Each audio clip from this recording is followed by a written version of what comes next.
Bonjour à tous, je suis très heureux ce matin d'être avec vous à Vivatech pour débriefer en fait du Next Startup Challenge 2021. En deux mots, ce challenge permet en fait à des étudiants de venir défendre leur projet devant un jury. Et aujourd'hui, on a les 3 lauréats, donc on est très heureux de vous recevoir, messieurs. Merci. 3 lauréats, donc 3 prix ont été donnés ce matin. Donc le prix du Next Startup Challenge. Donc aujourd'hui, on a Mohamed Donlabs qui représente l'école Kedge aussi. Il va nous expliquer juste après son projet. On a un prix coup de cœur qui a été donné à VocaCoach, donc de Paul, qui vient de l'Institut Polytechnique. Et pour finir, on a un prix qui a été donné en partenariat avec French Founders, donc avec Loïc, de Dyslexia. Donc sans plus attendre, parce qu'on a envie de mieux vous connaître, on va commencer par Mohamed qui a eu le prix principal. Voilà, en 2 mots, est-ce que tu peux nous réexpliquer, pour ceux qui n'ont pas eu la chance de t'écouter en live tout à l'heure, quel est le projet et quelles sont les idées que tu défends avec ton projet ce matin? Bonjour, merci pour d'abord cette introduction. Je m'appelle Mohamed, je représente le produit OnLabs. Alors OnLabs, c'est né d'un constat. On s'est rendu compte qu'en Afrique, on n'avait pas assez de laboratoires pour les élèves qui étaient au lycée ou au collège, mais même aussi les étudiants. Et nous, on a décidé de créer une solution qui va remettre ces élèves-là dans l'immersion de la science, les aider à avoir le goût de la science à travers un labo virtuel, disponible sur le web en 3D et aussi en réalité virtuelle. Et du coup, OnLabs, aujourd'hui, c'est 2 ans de fonctionnement avec 150 étudiants qui ont testé le casque dans 4 régions différentes du Sénégal. Et on cherche à développer la plateforme pour la déployer dans d'autres pays, au Sénégal, dans la zone Afrique de l'Ouest et dans d'autres pays en développement, afin de pouvoir permettre à ces étudiants-là d'avoir une solution qui est accessible, à faible coût, sans connexion, d'avoir une solution qui est flexible, parce qu'ils n'ont plus besoin d'acheter du matériel pour faire leurs expériences, et aussi une solution qui est digitale à l'ère où on est. Super. Et aujourd'hui, en fait, en termes de besoins, qu'est-ce que tu recherches? Là, tu as accès en fait à de nombreuses personnes qui vont t'écouter, donc de nombreux professionnels, puisque EY fait de l'accompagnement de start-up. Tu as besoin d'argent, tu as besoin de talent. C'est quoi peut-être les 1 ou 2 éléments sur lesquels on pourrait t'aider, sur lesquels en fait la communauté en fait EY peut t'aider? Alors aujourd'hui, on a besoin d'argent pour aller chercher des talents. J'explique la situation. En Afrique, on n'a pas vraiment d'experts sur la partie réalité virtuelle augmentée. En Afrique francophone, des startups qui sont vraiment développées sur ce sujet. Et du coup, nous, ce qu'on veut faire, c'est chercher 500 000 €, une levée de fonds, les utiliser pour prendre des experts qui sont en France ou aux États-Unis, les amener à Dakar, faire travailler notre équipe avec ces experts-là avant de faire un transfert de compétences. À partir de ce moment-là, on pourra développer nous-mêmes nos produits et aller les déployer sur le marché. Super. Merci Mohamed pour cette présentation. Je vous propose qu'on passe maintenant à Paul de VocaCoach. On va le faire comme ça dans la lignée. Donc Paul, dans ton pitch, on va parler d'art oratoire. Explique-nous en 2 mots en fait justement la proposition de valeur de ta société. Tout à fait. En fait, VocaCoach, tout est parti d'un problème de la peur de s'exprimer en public qu'il y avait quand on était en école d'ingénieur avec mes associés, parce qu'on n'avait jamais été vraiment entraîné à s'exprimer à l'oral. Un jour, tout d'un coup, il y a eu un projet de groupe à faire et un pitch à délivrer, et la note finale dépendait de ce pitch. Donc toute la note du groupe, donc il y avait la pression. J'avais été choisi pour faire ce pitch, mais je ne m'étais pas vraiment préparé à le faire. Et donc, quand il a fallu s'exprimer sur scène, aucun son n'est sorti de ma bouche en fait, ce qui est un peu gênant. Et c'est là qu'est venue l'idée de créer une application de coaching à l'expression orale, à la prise de parole, où en fait on va utiliser une application qui va reconnaître sa voix, l'analyser et donner un certain nombre de retours sur l'élocution.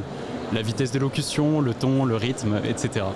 Et comme on a travaillé avec des coachs professionnels en communication orale, on a des retours qui sont pertinents et fins sur l'élocution de chacun. Ainsi aujourd'hui, donc notre but c'est d'aider les étudiants notamment. On a proposé aux lycéens de s'entraîner gratuitement pour le grand oral du bac avec VocaCoach, mais aussi d'attaquer le marché de la formation professionnelle, où là on va essayer d'intégrer notre solution à des grands comptes afin qu'ils puissent entraîner leurs collaborateurs, notamment pour s'entraîner en visioconférence, pour avoir un maximum d'impact lors de réunions professionnelles ou de présentations. Très bien. Et aujourd'hui, dans l'état du projet, même question que pour Mohamed. Vous recherchez des fonds, vous êtes en phase de démarrage. Voilà, comment la communauté EY pourrait aider au projet? Ce qu'on cherche en ce moment, c'est à intégrer notre solution à un maximum de grands comptes, qu'on forme des projets avec ces grands comptes pour que ce soit les plus pertinents possibles pour eux, avec éventuellement un suivi de projet de notre côté et du leur, pour qu'on nous donne notre chance en fait de proposer la solution qui soit pertinente pour tous les actifs, pour s'entraîner soit chez eux pour leur présentation, soit en entreprise avec un coach ou éventuellement un suivi avec nos experts. C'est ça qu'on cherche. Merci beaucoup. Donc on va passer au dernier projet, donc Loïc, de Dyslexia. Donc voilà, comme son nom l'indique, on peut deviner à partir du nom d'entreprise. Voilà, donne-nous un peu plus d'informations sur le sujet. Le point de départ, vous l'avez dit, c'est la dyslexie en fait, qui est un trouble de la lecture, une difficulté à reconnaître le langage écrit. Donc voilà, il faut savoir que ça concerne quand même 4 à 5% des enfants du même classe d'âge en France, que ça s'étend aussi aux adultes et que ça n'est pas français, donc bien sûr à l'international, bien entendu. Que nous, on est parti de ce constat-là, donc les acteurs qui existent aujourd'hui proposent des solutions qui sont très visibles pour les enfants, notamment à l'école. Vous allez avoir un ordinateur dans une classe où tout le monde sera en papier, une assistante ou un assistant qui va vous prendre des notes alors que personne n'en aura. Donc c'est très marginalisant, c'est un marqueur social, et donc ça c'est très exclusif pour les enfants. Ça c'est le premier point. Et les autres constats qu'on a fait, c'est que les solutions qui existent sont toutes payantes. Donc c'était encore plus marginalisant pour ces enfants, par exemple, qui sont déjà pénalisés. Donc Dyslexia, l'objectif, c'est de proposer une plateforme qui va être ludique et adaptable. Donc on est parti d'un besoin terrain, on l'a co-construite avec une quarantaine de personnes, donc à la fois des enfants, des parents, mais aussi des spécialistes, des orthophonistes, des scientifiques, des gens qui travaillent dans des associations de dyslexiques, pour vraiment partir d'un besoin concret.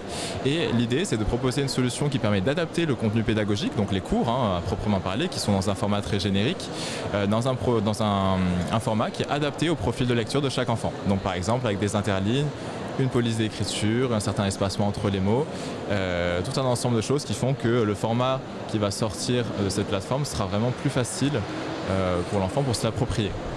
Super, pareil, même question.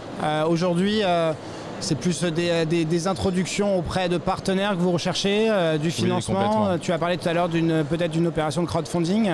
Bien aussi. sûr, oui, complètement. La première étape. Alors il faut savoir qu'on est dans une phase déjà de finalisation de notre plateforme, des dernières fonctionnalités. Donc c'est déjà un projet qui a déjà bien mûri, on sait où on va et on sait quelles sont les prochaines deadlines. Ce qu'on recherche, c'est être mis en relation, comme vous le dites, avec des partenaires, des plateformes ou des logiciels qui seraient intéressés par la possibilité de greffer notre solution sur leurs produits afin de toucher, de proposer notre solution à plus d'utilisateurs.